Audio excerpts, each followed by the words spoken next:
असता का? एकीकडे बाबासाहेबांचा फोटो, दुसरीकडे मुलाचा फोटो. मुलाचं कार्यकर्तृत्व काय? तर पबजी खेळतोय. आणि बाबासाहेबांचं कार्यकर्तृत्व काय? तर सिम्बॉल ऑफ द नॉलेज. आणि आपल्या मुलाचं कार्यकर्तृत्व काय? तर संध्याकाळी धड घरी येणं सांगता येत नाही. आला तर काल्या पिशीत मटाण घेऊन येत आहे, थोडीशी चपटी, थोडी थोडी. आणि आमचे लोक बाबासाहेबांची तुलना करतात. 14 एप्रिलला जन्माला आला असतात. अरे 14 एप्रिल मुळे बाबासाहेब मान नाहीत, 14 मे मुळे संभाजी महाराज मान नाहीत, 19 फेब्रुवारी मुळे छत्रपती शिवाजी महाराज महान नाहीत, 3 जानेवारी मुळे सावित्रीबाई महान नाहीत, 12 जानेवारी मुळे जिजाऊ महान नाहीत, 26 जून मुळे शाहू महाराज महान नाहीत, तर त्यांच्या कार्यकर्तृत्वामुळे 14 एप्रिल महान आहे. लक्षात ठेवा. आपल्या पोराचं कार्यकर्तृत्व एवढं अथांग ठेवा की त्या तारखेला महत्व असू द्या. बाबासाहेबांच्या दिवशी जन्माला आला पाहिजे म्हणजे तो महान होणार नाही. मग माझ्या आया बहिणीनं कोणती तारीख महान आहे? जो दिवस जन्माला येतो तो दिवस कधीच अभाग्याचा नसतो, कधीच अशुभ नसतो, तो शुभच असतो.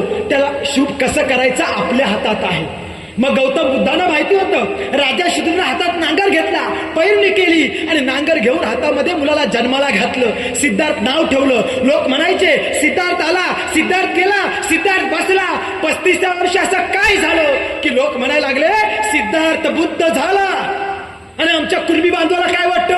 बुद्ध होणं म्हणजे एका जातीचं, एका धर्माचं अजाबात नाही. बुद्ध होणं म्हणजे काय? बुद्धचा अर्थ होतो समानार्थी ज्ञानी, बुद्धचा अर्थ होतो ब्रिलियंट, बुद्धचा अर्थ होतो हुशार, बुद्धचा अर्थ होतो विद्वान. काल 12वीला निकाल लागला.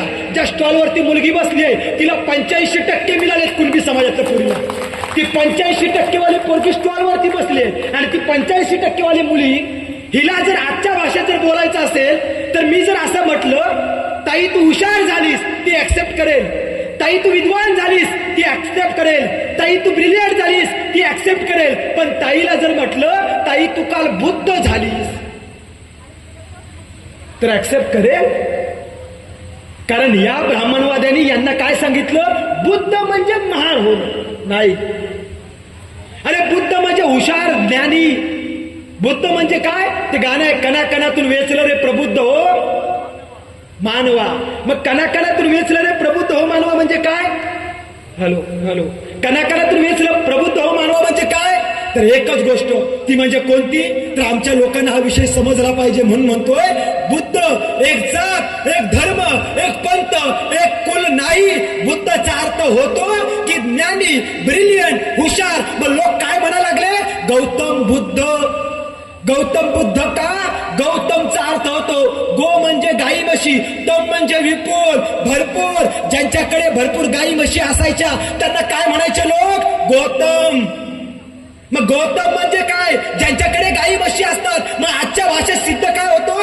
गाई म्हशी आज कुणाच्या घरात आहेत? तर कुणब्याच्या घरात आहेत. मग सिद्ध काय होतो? की आमचा गौतम बुद्ध सुद्धा कुणबी कुळातच जन्माला आला आहे. आमच्या कुणबी बांधवाला हे सांगितलं पाहिजे. नाही तर तुम्ही काय करताय? आमचं आहे तर आमच्याकडे ठेवा, अजिबात घेऊन जाऊ.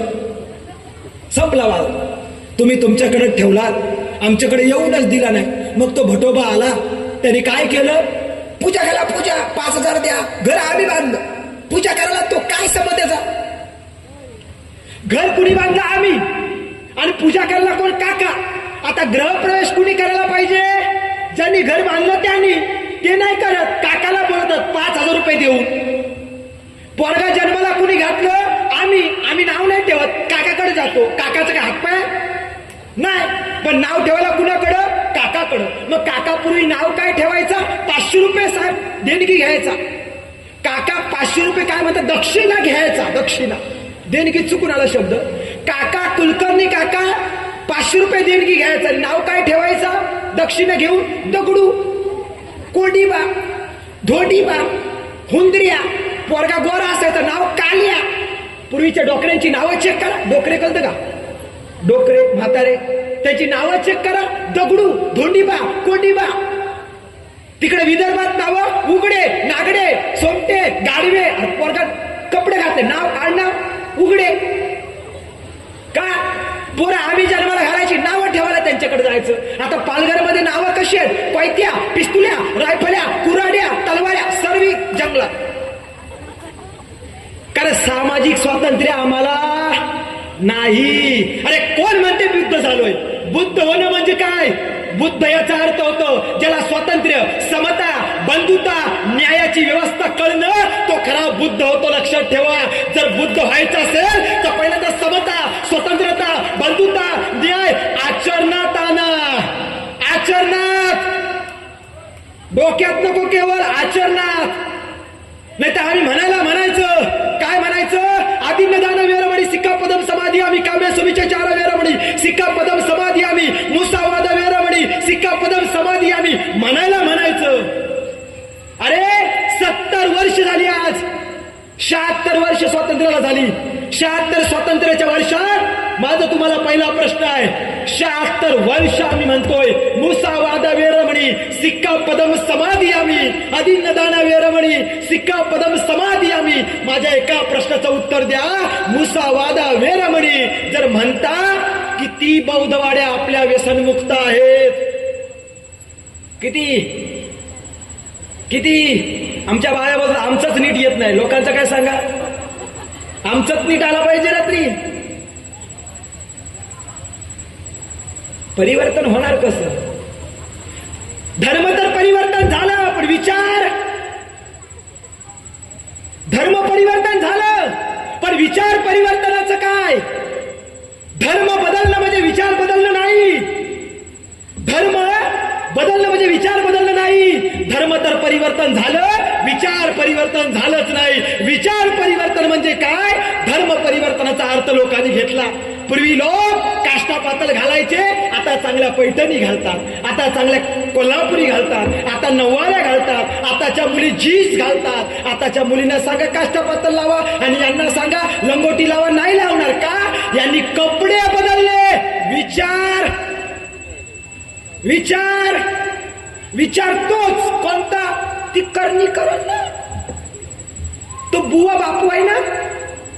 अरे दादांनो, बुवा बापूच्या नादाला लागू, बुवा बापूच्या दादाला लागू. अरे तुकाराम महाराज म्हणायचे, बरे द्या कुणबी झालो, नाहीतर दंबेचे असतो मेलो, ठोकाय अक्षर मज नाही अधिकार देवा. अरे मला लिहिण्या वाचण्याचा अधिकार सुद्धा का नाही आहे? 3992 अभंग तुकोबाराने लिहिले. तुकोबारा कुणबी आहेत, कुणब्याच्या पोराला शिक्षणाचा अधिकार नाकारला. तुकाराम महाराजांच्या गाथा बाबाजी भटानं, रामेश्वर भटानं त्या देहूच्या दोहात बुडवल्या आणि तुकोबाला सांगितलं, तुकाराम तू शूद्र आहेस, शूद्राला शिक्षणाचा अधिकार नाही. कुणब्याच्या कुलाचा उद्धार करणारे तुकोबाराय काय म्हणतात? तुम्हाला शिक्षणाचा अधिकार नाही. ज्या तुकोबारायांच्या लोकांना शिक्षणाचा अधिकार नाकारला, त्या लोकांना अधिकार डॉक्टर बाबासाहेब आंबेडकरांनी दिला. लक्षात ठेवा. कलम नंबर 21 क. तुकोबाराय म्हणायचे, जाऊन या तीर्था तुवा काय केले, चर्म प्रक्षापिले वरी वरी माय बापे केवळ काशी, तेने नवा जावे तीर्थाशी, पुंडलिक काय केले पर ब्रह्म उभे ठेले, तैसा होई सावधान हृदयी धरे नारायण. तुका म्हणे माय बापे अवघी देवाचीच स्वरूपे. अरे ज्यांच्या घरामध्ये आई वडील आहेत ना, वडील म्हणजे विठ्ठल आहेत, आई म्हणजे रुक्माई आहे. ज्यांच्या घरात आई वडील आहेत त्यांना कुठल्याही तीर्थक्षेत्राला जाण्याची गरज, त्यांची पूजा करा, ती ईश्वर सेवा आहे. तुकोबाराय म्हणतात, मायबापे केवळ काशी. अरे काशी, मथुरा, बालाजी, तिरुपती तुमचे आई वडील आहेत. तुम्ही आई वडिलांच्या डोळ्यात पाणी आणता आणि कुठे जाता? काशीला जाता. आणि काशीला जाऊन काय करता? बघा, गेल्या वर्षी नाग साधू आले होते कुंभमेळ्यावर. त्या कुंभमेळ्यावर कधीच आंघोळ धुवत नाही ते साधू लोक. कौशिक साहेब, कधीच मोदी साहेब आंघोळ धुवत नाही. तर ते साधू संत आले, ते साधू संत त्या कुंभमेळ्यावर आले, आंघोळ धुतली. करोडो साधू होते. त्या कुंभमेळ्याला सोनिया गांधीजी गेल्या आणि सोनिया गांधीजीचा पर्सनल असिस्टंट सोनिया गांधीजींना म्हणतो, मी टीव्हीवर पाहत होतो, टीव्हीवरती पाहत होतो, त्यांचा पर्सनल असिस्टंट काय म्हणतो, मैडम इस पानी को छूना मत. तो मैडम ने पूछा क्यों? ये पानी इतना गंदा हो चुका है कि चमड़ी के ऊपर गिर भी जाए तो आपकी पहली से ही चमड़ी नाजुक है, खराब हो. मैडम ये पानी को छूना मत, चमड़ी के ऊपर गिर जाए तो खराब होगी आपकी चमड़ी. तो मैडम ने पूछा ऐसा क्या है इस पानी में, पानी में ऐसा है क्या? तर मग मॅडमला तो पर्सनल पीए सांगतो, त्यांचा पर्सनल असिस्टंट, कि मैडम इस पानी में ये जो करोड़ों साधु दिख रहे तो अंडर म्हणजे 10 किलोमीटर आत 10 किलोमीटर के अंदर या कहीं पर भी टॉयलेट की व्यवस्था नहीं है। तो इस पानी में एक कार्यक्रम हो चुका है, तो ये पानी पूरा गंदा हो चुका है, तो इस छूना मत। आणि आमच्या रत्नागिरीच्या बाया गेल्या आणि त्या बाबांचा आशीर्वाद म्हणून घरी घेऊन आले। शेजाऱ्यांना पण मध्ये पुरला पाहिजे, शेजाऱ्यांना पण आणला, बाईला थोडं पाजलं, ती बाई मध्ये आणि आमच्या बाया गेल्या तीर्थप्रसाद घ्यायला। अरे तुकाराम महाराज म्हटले जाऊन या तीर्था, तुवा काय केले, चर्म प्रक्षापिले वरी वरी। अरे तीर्थाला जाऊन हे चर्म धुवून आलात, पण आतल्या अंतःकरणाचं काय? ज्या अंतःकरणामध्ये द्वेष आहे, मत्सर आहे, राग आहे, लोभ आहे, शिव्या आहेत, गालीगलोची आहे, स्वतःच्या बहिणीप्रती, स्वतःच्या सासूप्रती, स्वतःच्या सुनेप्रती, स्वतःच्या जाव्याप्रती, स्वतःच्या नंद्याप्रती राग मत्सर द्वेष असेल तर असल्याला कुठेही जाऊन धुवा। उपाय अंतःकरण स्वच्छ करा। ते अंतःकरण स्वच्छ कसं? तर बुद्धांनी सांगितलं लग्नविधी करताना माता पितू पठानम पुत्रदार संगव अनाकुलाचे कमांतम एकदम मंगल। कुणी ऐका श्रामदेव, मी आग्र्याचा प्रगट येतो, तुम्ही काय म्हणाल? काहीतरी वेगळंच म्हणते, बरोबर म्हणते काय? पुरावा बरोबर म्हणतोय। बुद्धांनी काय सांगितलं? माता पितू पठानम पुत्रदार संगव अनाकुलाचे कमांतम एकदम मंगल उत्तम। आणि हीच गाथा तुकोबराने सांगितली, बैसुनी निवांत चित्त शुद्ध करी तया सुखांत पार नये। अरे कुठेही जाऊ नका, आतलं चित्त शुद्ध करा आई वडिलांप्रती, तोच तुमचा ईश्वर आहे।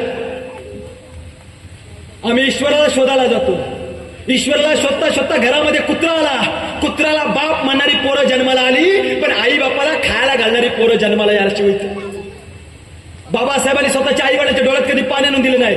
वेळ प्रसंग आला तर बाबासाहेब उभे राहायचे आणि वडिलांना विचारचे, वडिलांना बाबासाहेब काय म्हणतात? अहो बाबा, अहो मी 4 दिवस झाली भाकरी खातोय। तुम्ही म्हणता भीमराव तुम्ही भाकरी खाऊन द्या, माझी पोटाची भूक भागलेली आहे। 4 दिवस भीमरावाच्या वडिलांनी काडीचा अन्न घेतला नाही। जेव्हा काडीचा अन्न घेतला नाही, भीमरावाला विचारलं, बाबा मी 4 दिवस झालो भाकरी खातोय, तुम्हाला तर भाकरी राहत नाही, मग तुम्ही खाताय काय? तर बाबासाहेबांचे वडील काय म्हणतात? भीमराव माझी भूक ही भाकरीनं भागणार नाही, माझी भूक ही तुमच्या ज्ञानाच्या विद्वत्तेने भागणार आहे, लक्षात ठेवा। बाप कुणाला म्हणावं? आणि गौतम बुद्धाचे आई वडील रडायला लागले, प्रचंड रडायला लागले। अरे ग्रह त्याग करतोय बुद्ध म्हटला। रोहिणी नदीच्या प्रसंगात वाद झाला आणि आपले वाद कुठे आहेत तेही तुम्हाला सांगतो। इथे सुना बसलेले असतील तर किती सुनांना वाटतं आपल्याला सासू आता असावी, हातवरती करा। आणि सासवानी पहा जिवंत असताना हातवरती करत नाही। सुना आपलीच आहे काय पहा पहिली। अरे किती सुनांना वाटतं आपल्याला सासू असावी, त्या 2 सुनांना वाटतं। जोरदार टाळ्या वाजवा त्यांच्यासाठी। बघा आई अंडीसाठी आई आहे का बाजूला? सून नाही, बरी झाली सूनच काही तर आली नाही। पाहुणे आई ना बरोबर, पाहुणच निघाली आई। अरे आपल्याला सासू असावी असं सुनेला वाटतच नाही। आणि बुद्धाला माहिती होतं 2500 वर्षानंतर हे लोक कुटुंबात भांडतील, भावकीत भांडतील, गावकीत भांडतील, याच्यामुळे गावाच्या गाव उद्ध्वस्त होतील। म्हणून बुद्धाने आम्हाला बांधून ठेवलं, वचन घेतलं लग्नविधी करताना।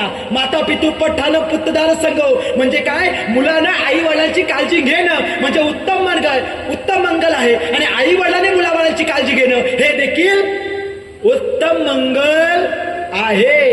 किती मुलं बाळ घेतात? किती मुलं बाळ घेतात? नाही घेत।